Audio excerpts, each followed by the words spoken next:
आज मैं उस व्यक्ति के कमरे में मौजूद थी जिससे मैं हद से ज़्यादा नफरत करती थी, जिसको मैंने दावे से कहा था कि मैं मर जाऊंगी लेकिन तुम जैसे घटिया व्यक्ति से शादी नहीं करूंगी। लेकिन किस्मत के खेल भी अजीब होते हैं। आज मैं उसके नाम की ही सेज सजाए बैठी हुई थी। आज वो मेरे नसीब में लिख दिया गया था। मुझे यकीन नहीं आ रहा था कि आज मेरी किस्मत ने मेरा किस तरह से मजाक उड़ाया है। मेरे सारे सपने एक ही पल में टूट कर चकनाचूर हो गए थे। अपने होने वाले हमसफ़र को लेकर मैंने ढेर सारे सपने अपनी आंखों में सजाए हुए थे। हर लड़की का सपना होता है कि उसका हमसफ़र केयरिंग हो, उसके साथ वफादार हो, मजबूत कैरेक्टर का मालिक हो, हमेशा अपनी पत्नी की इज्जत करने वाला हो। यही सब कुछ मैंने भी अपने होने वाले हमसफ़र के बारे में सोचा था कि मेरा पति ऐसा होगा, मेरा पति वैसा होगा।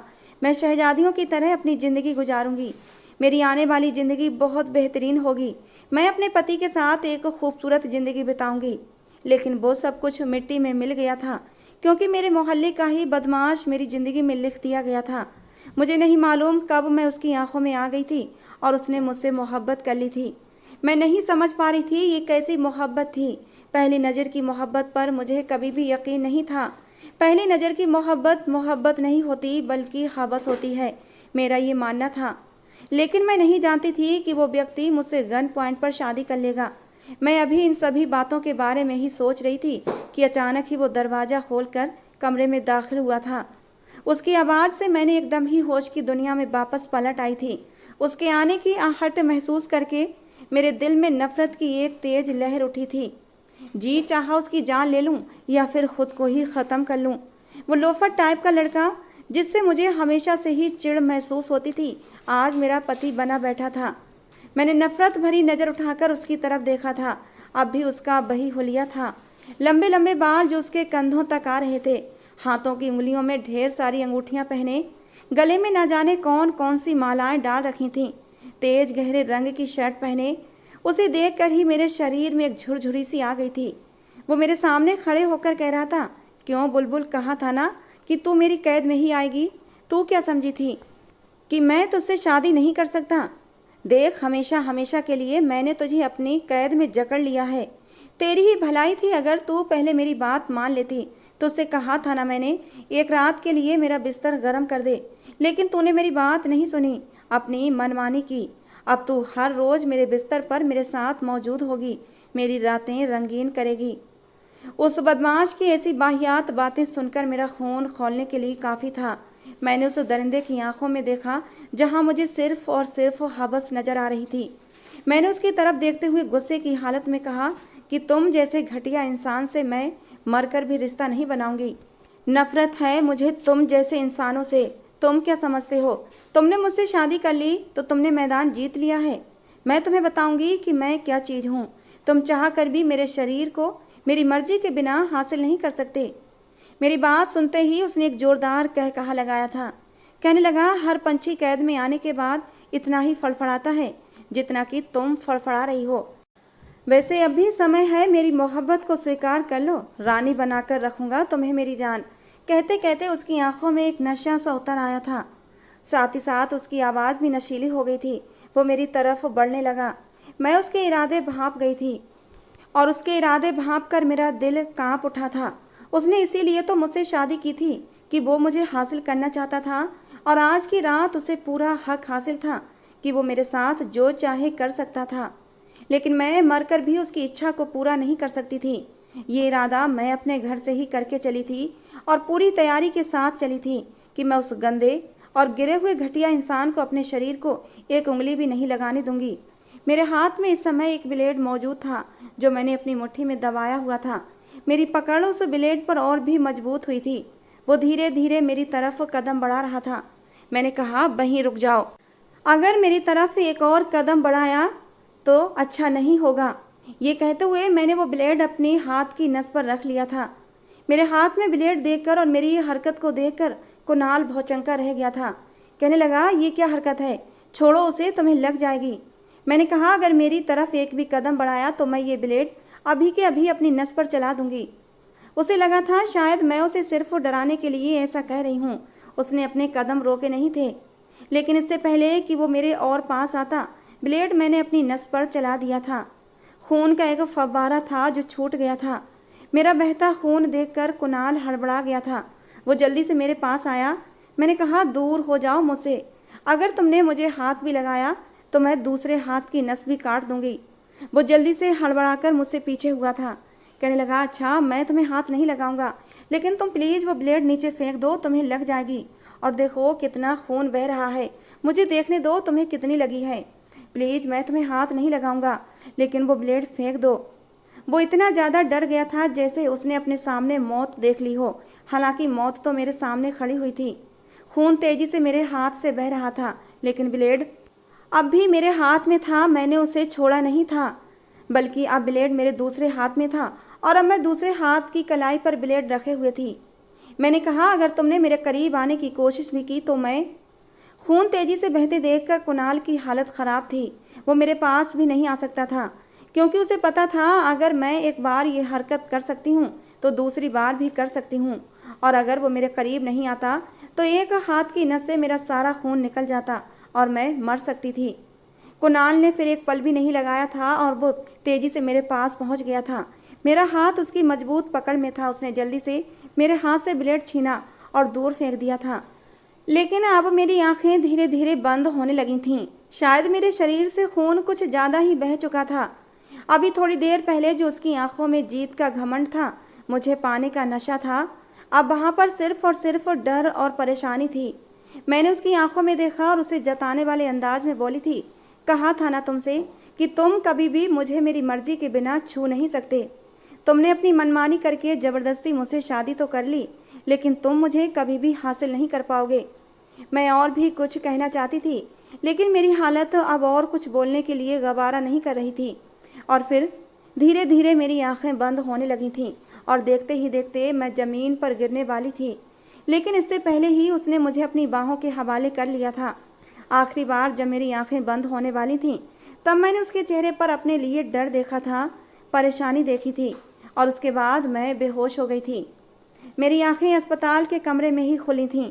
वो मेरे पास ही चेहरे पर चिंता सजाए बैठा हुआ था। मैंने उसे एक नज़र देखा। मैं तो समझी थी कि मैं अब बच नहीं पाऊंगी, लेकिन बदकिस्मती से मैं बच गई थी। मुझे होश में आते देखकर वो फौरन ही मेरे पास आने की कोशिश करने लगा था, लेकिन मैंने हाथ के इशारे से उसे रोक दिया था। मेरे रोकने पर वो फौरन ही अपनी जगह पर खड़ा हो गया था और मुझे चिंता से देखते हुए कहने लगा, हर्षा तुम ठीक तो हो ना?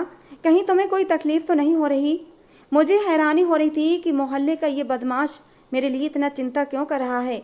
मैंने उसकी तरफ देखा और उसे गुस्से से झिड़कते हुए कहा था, तुम्हारे पास मेरा हालचाल पूछने का कोई हक नहीं है। यहाँ से दूर हो जाओ, वरना मैं फिर से अपने आप को ख़त्म कर लूँगी। मैं एकदम दीवानी सी हो गई थी और ख़ुद को नुकसान पहुँचाने के लिए इधर उधर कुछ ढूंढने लगी थी। मैं खुद को नुकसान पहुँचाने लगती इससे पहले ही उसने मेरे हाथों को मजबूती से पकड़ लिया था। मेरी ओर देखते हुए कहने लगा, हर्षा तुम चाहती हो ना कि मैं तुम्हें तुम्हारी मर्जी के बिना हाथ न लगाऊं? तो मैं तुमसे वादा करता हूं कि मैं तुम्हें तुम्हारी मर्जी के बिना कोई भी रिश्ता नहीं बनाऊंगा, लेकिन मैं तुम्हें छोड़ भी नहीं सकता, क्योंकि मैं तुमसे प्यार करता हूं। तुम मेरे जज्बातों से अभी अवगत नहीं हो। मेरा विश्वास करो हर्षा, मोहब्बत करता हूं तुमसे। मैंने कहा, ये कैसी मोहब्बत है तुम्हारी? तुमने मेरी इज्जत को रौंद कर रख दिया है। सब लोग मेरे ऊपर उंगलियां उठा रहे थे कि ज़रूर मैंने ही तुम्हारी हिम्मत बंधाई होगी। मेरी तरफ से इशारा पाकर ही तुम मुझसे शादी की जिद लिए बैठे हो। तुमने मेरे माँ बाप की इज्जत को दो कौड़ी का करके रख दिया है। मैं किसी से नज़रें मिलाने की काबिल नहीं रही। मेरे सारे सपने तुमने चकनाचूर कर दिए हैं। ये मोहब्बत नहीं, सिर्फ हवस होती है, और अपनी हवस मिटाने के लिए तुमने मुझे हासिल किया है। क्या तुमने नहीं कहा था कि शादी से पहले एक रात के लिए मैं तुम्हारे पास आ जाऊं? ये कौन सी मोहब्बत का रूप है तुम्हारा? मेरी बात सुनकर कुणाल नज़र चुरा गया था। कहने लगा, मैं मानता हूँ कि उस समय मैं गलत था, लेकिन तुम मुझे अच्छी लगती थी। मैं तुम्हारे साथ टाइम बिताना चाहता था, और उस समय मेरा नेचर यही था कि जो भी लड़की मुझे पसंद आती थी मैं उसे इस्तेमाल करके छोड़ देता था, और यही मैं तुम्हारे साथ भी करना चाहता था। लेकिन मुझे नहीं पता था तुम मेरे दिल की गहराइयों में कहीं उतर गई हो। तुम्हारे साथ मेरा रिश्ता एक रात का नहीं, बल्कि 7 जन्मों का रिश्ता है मेरा और तुम्हारा। पूरी ज़िंदगी तुम्हारे साथ बिताना चाहता हूँ हर्षा। प्लीज़ मुझे समझने की कोशिश करो, मेरी मोहब्बत को समझने की कोशिश करो। मैंने कहा, समझने की कोशिश तो तुम करो।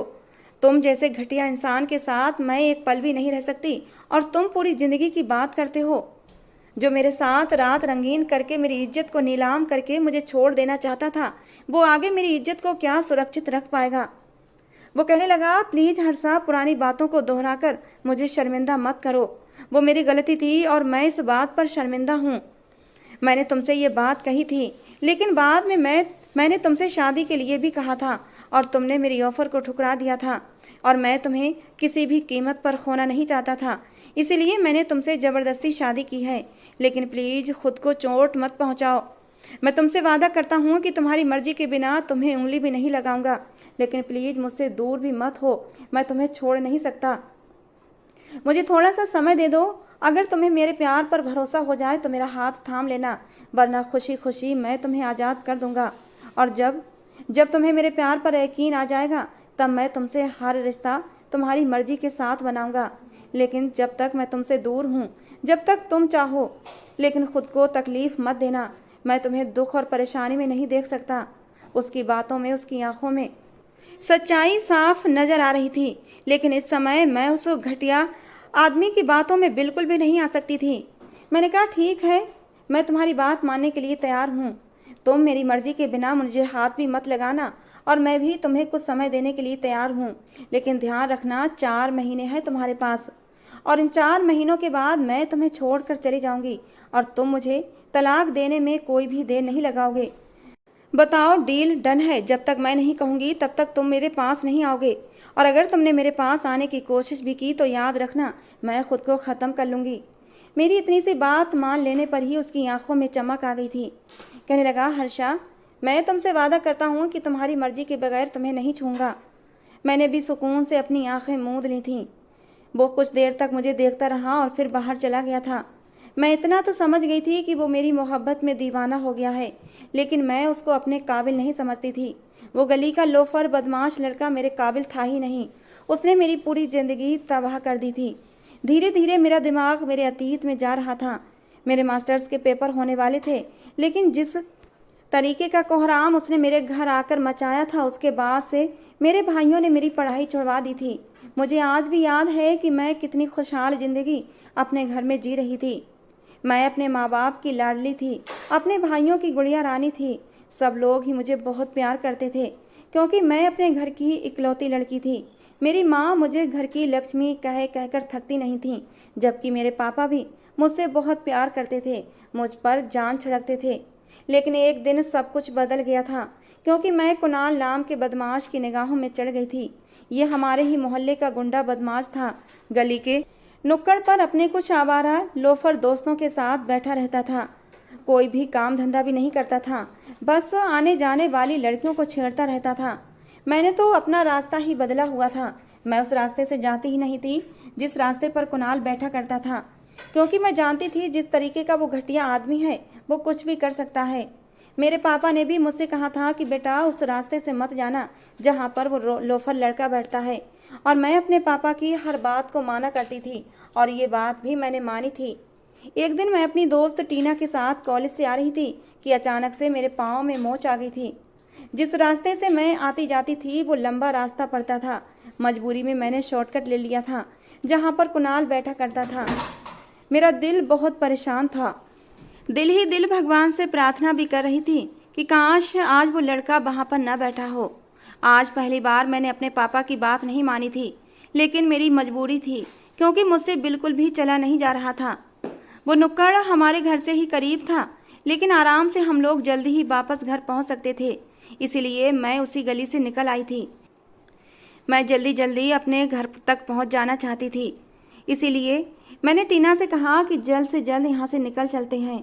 लेकिन थोड़ा आगे बढ़ने पर ही मेरा दिल धक से रह गया था, जब वो लड़का अपने कुछ दोस्तों के साथ वहीं गली में बैठा हुआ था।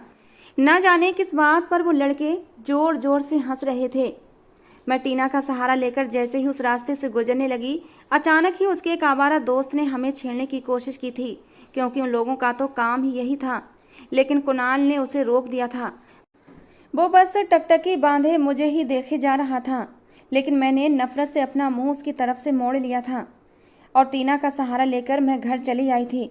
कुणाल मुझे दूर तक घूरता रहा था, क्योंकि मैं उसकी नज़रों को अपनी पीठ पर महसूस कर सकती थी और उसी दिन से मेरी पूरी ज़िंदगी बदल गई थी। कुणाल का कहना था कि मैं उसे अच्छी लगती हूँ, वो मुझसे मोहब्बत कर बैठा है। अब वो हर वक्त मेरा पीछा करता रहता था। मैं कॉलेज जाती तो मेरे पीछे पीछे कॉलेज आता, जब मैं कॉलेज से घर आती तब भी मेरे पीछे पीछे मेरे घर तक आता था। मैं उस पर ज़्यादा ध्यान नहीं देती थी। वो मुझसे बात करने की कोशिश करता था। उसने मेरा नाम भी कहीं से पता कर लिया था। एक बार मैं कॉलेज से आ रही थी। टीना उस दिन मेरे साथ नहीं थी। उसने मेरा रास्ता रोक लिया और कहने लगा, प्लीज़ हर्षा, मुझसे बात करो, मुझे तुमसे बात करनी है। मैंने कहा, मेरे रास्ते में मत आओ वरना मैं शोर मचा दूंगी। लेकिन वो बेशरम लड़का मेरे सामने आ गया और मेरा हाथ भी पकड़ लिया। कहने लगा, शोर मचाकर क्या करोगी? कोई भी मेरे सामने बोलने की हिम्मत नहीं करता है और मुझे तुमसे कुछ ज़रूरी बात करनी है और वो मैं तुमसे करके रहूँगा। मैंने गुस्से के मारे उसके हाथों से अपना हाथ छुड़ाया था। कहने लगा, मुझे तुमसे मोहब्बत हो गई है, बहुत अच्छी लगती हो तुम मुझे। मैंने कहा, ये कोई तुम्हारी मोहब्बत नहीं है। पहली नज़र की मोहब्बत मोहब्बत नहीं होती, हवस होती है। मेरी बात पर वो बेशर्मी से अपने दांत निकाल कर हंसने लगा। कहने लगा, अगर हवस मानती हो तो हवस ही सही, लेकिन जो भी हो तुम मुझे अच्छी लगती हो और मैं तुम्हें हासिल करके रहूँगा। राजी से मानती हो तो अच्छी बात है, नहीं तो मैं ज़बरदस्ती भी करूँगा। उसकी बात पर मेरा दिल अंदर ही अंदर काँप गया था और मैंने वहाँ से जाने में ही भलाई समझी थी। मैं जल्दी से अपने घर आ गई थी, लेकिन मुझे अब न जाने क्यों उस लड़के से डर महसूस होने लगा था। मुझे उसकी आंखों में हवस साफ नजर आती थी। मैंने अपनी माँ से कोई बात नहीं की थी, लेकिन मैंने टीना को बताया था कि वो हमारी गली का बदमाश मेरे पीछे पड़ा हुआ है। कहता है मुझसे मोहब्बत हो गई है, वो भी पहली नज़र की मोहब्बत। टीना मेरी बात सुनकर हंसने लगी। कहने लगी, वैसे देखा जाए तो लड़का इतना बुरा नहीं है, बस उसने अपना हुलिया ख़राब कर रखा है। अगर इंसानों के हुलिये में रहे तो काफ़ी हैंडसम लड़का है। मुझे टीना की बात पर गुस्सा आया था और मैंने एक घूंसा उसकी पीठ पर रख दिया। मैंने कहा, अगर इतना ही अच्छा लगता है तो तू जाकर उससे शादी कर ले। वो मासूमियत से कहने लगी, लेकिन वो तो तुझे पसंद करता है। मैंने कहा, मैं उसकी मोहब्बत को नहीं मानती। कहता है, मुझे तुमसे पहली नज़र की मोहब्बत हो गई है, लेकिन मैं ऐसी मोहब्बत को नहीं मानती। कहने लगी, यार मान मेरी बात, पहली नज़र की मोहब्बत भी होती है। देखना, तुम्हारी ज़िंदगी में भी एक ऐसा इंसान ज़रूर आएगा, तुम्हें भी उससे पहली नज़र की मोहब्बत हो जाएगी और तब तुम्हें एहसास होगा कि पहली नज़र की मोहब्बत क्या चीज़ होती है। खैर, टीना की बात पर मैं उस समय हंस दी थी। मैंने कहा, तेरा ये सपना कभी भी पूरा नहीं होने वाला, क्योंकि मैं अपने माँ बाप के पसंद के लड़के से शादी करूँगी, किसी ऐरे गहरे नत्थु खैरे से नहीं, जो हर दूसरी तीसरी लड़की से इश्क करता फिरे और उसे पहली मोहब्बत का नाम दे दे। मैं बहुत ही खूबसूरत लड़की थी। मेरी दोस्त कहती थी कि तुम तो बिल्कुल चांद का टुकड़ा हो। मेरे चेहरे पर कोई भी चीज़ बनावटी नहीं थी। मेरे होंठ नेचुरली लाल थे, मेरे गाल नेचुरली गुलाबी थे, मेरे गालों पर डिम्पल भी पड़ते थे। आंखें ऐसी बड़ी बड़ी और काली कि इंसान उनमें डूब जाए और उन बड़ी बड़ी आंखों पर लंबी घनी पलकों की झालर थी, काले लंबे घने बाल। मेरी खूबसूरती को जो एक बार देख लेता मेरा दीवाना हो जाता था और शायद मेरी खूबसूरती ही कुणाल को घायल कर चुकी थी। अगले दिन जब मैं कॉलेज जाने लगी तो कुणाल अब मेरी वाली गली में ही बैठा हुआ था। आज उसका हुलिया कुछ सुधरा हुआ लग रहा था। मैं हैरान हुई थी कि उसने अपनी जगह क्यों बदल ली, लेकिन मैं उसे निगाह बचाकर चली गई थी। कॉलेज से जब वापस आई तब भी वो उसी रास्ते पर बैठा हुआ था।